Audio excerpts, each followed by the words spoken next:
Hey guys, showing you this Poetic Guardian MagPro case compatible with the Pixel 8. So we just get it for test and try. So let's try this case.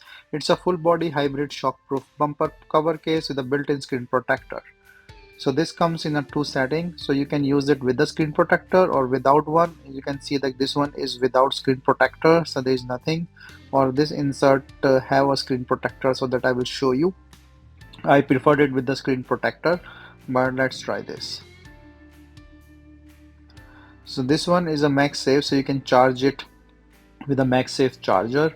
And this one is the insert that I'm talking about. So you can change this insert if you want a screen protector or without the screen protector, like this one. And then this one is with the screen protector. So this is my Pixel 8. So let's just put it here.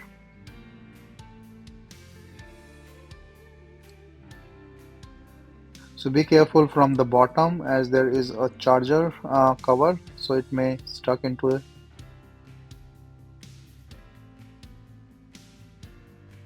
So this one covers really well and with the transparent back. This also have this MagSafe charging and it's pretty good. Very nice bumper and protection. No issues with the cutouts and any settings.